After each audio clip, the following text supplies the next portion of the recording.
Welcome to West Houston's weekly devotional. Each week is an opportunity for us to seek out how we can grow our hearts for Jesus, His people, and His world. This week's devotional comes from Hebrews chapter 2, verse 18. Okay, here's the situation. You were on a boat and there was a giant storm and the boat capsized. But by the grace of God, you survived the storm, but you're now stranded alone on a very small island. Should you build a shelter and wait to see if somebody will come to rescue you? Or should you build a raft and seek out and find that help yourself?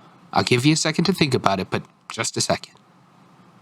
Okay, so if you decided that you were going to build a raft and search for help, you chose poorly. Pretty much every single survival guide in existence all recommends that the best option is for you to stay put for as long as you can. You should make yourself as visible as possible for the search and rescue team, but ultimately your goal should be to build a safe and secure shelter, and that is the best way to survive. See, a good search and rescue team would be able to kind of track through the damage, sort through everything, and hopefully find you along the way, unless you decided to build a raft and move, and now they have no idea what direction that you moved in.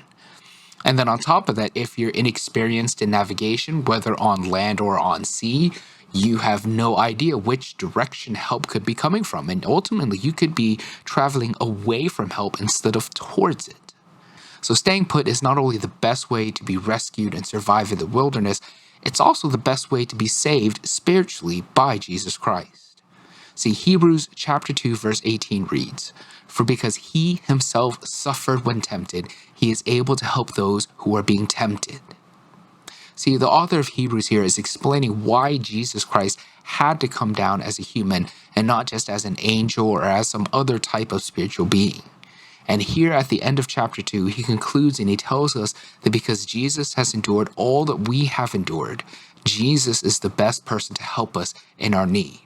That because Jesus has been fully human just as we are fully human, he understands all the temptations just as we do. See, when the storms of life are raging upon you, when sin is tempting you into something you know you shouldn't be doing, it's reassuring to know that Jesus Christ has experienced all those same temptations. He's experienced all those same urges and yet has come out victorious. And it's because Christ has been tempted that he knows exactly how to help us. That Jesus is able to sort through the wreckage that is sin and is able to find us in that island that we've been shipwrecked on because he has experienced those very same things. But not only can Jesus find us, but ultimately Jesus helps us. Right? And the English here doesn't do the original verse the justice that it has. That the word for help there is bothesai. And bothesai implies kind of a more deeper form of help. It's not just helping us when we are dead in our sins. It's a stronger implication of caring and of affection.